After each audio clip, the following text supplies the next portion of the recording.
Is Liverpool's biggest problem that failure to integrate the new players? Well, it's one of their problems. They've got a few problems at the moment, obviously. Integration of new players is always a problem in the Premier League because it is the toughest league in the world, and it's a culture shock for many players to come to that environment. It's not only the change of countries where you come into your workplace, which is the most competitive league in the world, and it is a shock. It is easier when you're coming to the champions, where it should be, because the integration should be a little bit easier. But they're missing Diaz. He's flying. You've seen it, and obviously the tragedy, what happened with Jota, we can't underestimate how that has had an impact on the squad as well. The new players, especially Wirtz, what Gary's talking about there, he's really struggling. He really is struggling. At the pace of the game, to find a position, trying to want to play him in a 10, which is preferred position, and then sticking him out on the left-hand side. Ekitike's done well. I think we can't argue with the impact he's had. Isak's obviously had the injury problems. He will come good because we know he can play in the Premier League. The same with Kirkes. Frimpong's been a real problem. We're not sure what he is. Is he a wide player? Is he actual fullback? I think he wants to play in forward areas. They're missing the players they've lost. Trent Alexander-Arnold as well. It's having a massive impact on them. You'd have to say we're just looking for excuses because there's something not correct at the moment. And I need to address it very, very soon. Otherwise, it's going to be too late. You can't win the league in November, but you can certainly be out of it by November if you keep dropping points. And if they look, I think they're still in it, because they're capable, but they're only capable, not capable on the performance we saw yesterday, Tom, certainly not. But they're capable on memory and the history of what this group have done last season.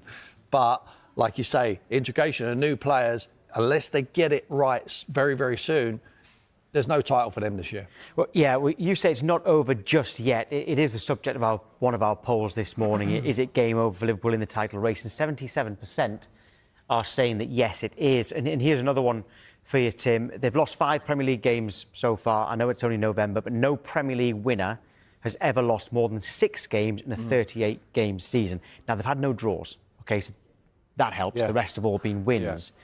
But when you say it's not over yet, it could be quite soon. Absolutely, very soon, very soon. I mean, you do... First and foremost, do we think Arsenal can... What are we talking about, 8 points now? Can Arsenal lose 3 games between now and the end of the season? Of course they can. Of course they can.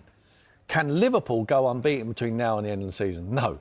So they're going to have to lose more games, Arsenal. I don't see them doing that. I don't see Arsenal losing 5 or 6 games between now and the end of the season. I really don't, in the Premier League. So it's very close, if not impossible for them now. And especially when you've got, in between that, you've got Manchester City and Chelsea as well, who are now up to 3rd. Liverpool's, you said that integrating the new players was one of their problems. At the start of the season, we talked about they might lack a bit of depth in defence. Yeah. Is defence their biggest problem, or is attack just as much of a problem? Well, a bit of both, really. I don't think vanDijk, for me, is a top draw player, leader of the club. He hasn't been great this season. He really hasn't. And Konate's even worse. He's been very poor. Fullbacks they've missed. They've got new fullbacks. They haven't settled either. Gravenberch has been missing in the 6th position. He's back now. We thought he was back. We thought they were back to not their best, but it was certainly an improvement. We played against Aston Villa and they beat Real Madrid. Gives anyone a lift, to be able to do that. But they got put to the sword yesterday. That was a statement win from Man City to say, just a reminder, guys, we are still here, and they look very, very good, and they're doing it without Rodri. It's incredible, the performance what they had. Some individual performances, which I know we're going to get onto later on in the show, but for Liverpool, it's not right at the moment, and no one can really, even including Arne Slot, can put their finger on just one thing. It's an accumulation of things, unfortunately, for them, and it's probably going to be a bridge too far for them to win the Premier League this season. But not impossible. I will never say impossible for a team who won it with a month to spare last year.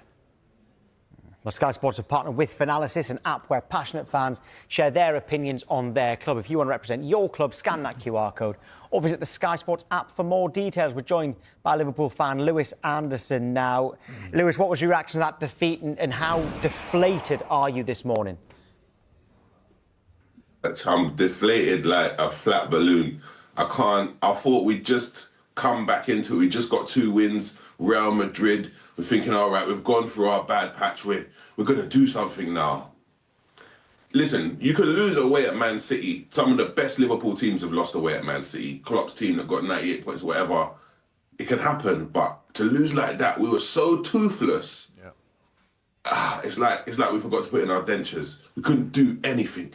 We tried to be defensive in the first half. So if you're going to be defensive, either be a low block or press high. We kind of didn't do either one of those things, and we were just kind of passive. Yeah. And also another thing, what I'll say is, last season Slot got a lot of credit for coming up, changing things for the second half and doing really well in the second half, yeah, which is cool. But why do we keep playing so bad in the first half? How much is this? How much, you said you were toothless there. How much does that surprise you? Because when you looked at your squad at the start of the season, that was certainly not an area you were expecting to be a problem. No, you know what? At the start of the season, obviously, we don't really usually spend money like that. So I was happy, like, okay, we're showing a bit of intent. But when we missed out on that Guehi deal, we spent so much money in other positions, but centre-back was a big hole for us.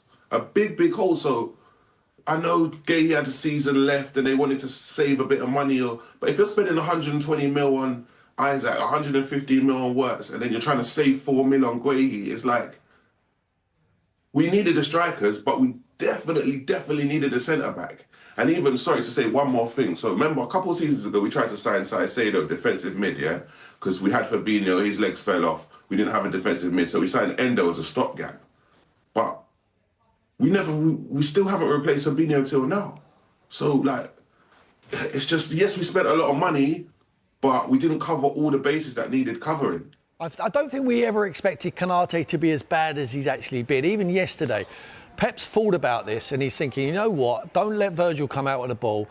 Our pressing victim has to be Konate. They were letting him have the ball, and as soon as he had the ball, they just smelt blood and they went and got it. And you couldn't get out. You know, you talk about, toothless going forward. You couldn't get a ball through the lines to get forward because they were starting with that man. Give him the ball and they just preyed on him. And unfortunately, he couldn't stand up. He couldn't. And it's sad. I don't understand how you could spend all your life training and playing football and not be able to pass the ball from defence into midfield. Like, we've lost Trent, yeah? Everybody was banging on about, Trent can't defend, Trent, but Trent could get the ball in defence and play it into midfield or play it even into attack. Konate needs dropping like a hot stone from a very great height. If he wants to go Real Madrid, if his head's in Real Madrid, then let his body follow. Because what he's doing at the moment... Well, why isn't Joe Gomez getting the game? Is Joe Gomez fit? Why is he not even given the game? Yeah, come on. Honestly, it's got to the point where I don't even know. We saw him in the cup against Southampton. Was it against Crystal Palace? Sorry, and he was terrible. But he was playing with like all the kids. He was surrounded by like teenagers. Probably never played with before. And he's like, at this point, Gomez has to play. Or who would I replace him with? Obviously, if Guehi even still wants to come, he has to come. But I honestly believe in the top 10, there's probably one centre back in each of the top 10 teams that could take Konate's place. How he's playing at the moment, I don't know what's gone wrong. Obviously, I've never played at this level, but I don't understand how you could go from where he was last season to, it's like when Torres went Chelsea and just his brain just switched off. Yeah, that's what it's like at the moment. It's confidence. From where you're talking, you don't believe, do you? It's not happening this year for you, is it? This year? Oh, no. I'm not going to lie. I lost faith a little while ago.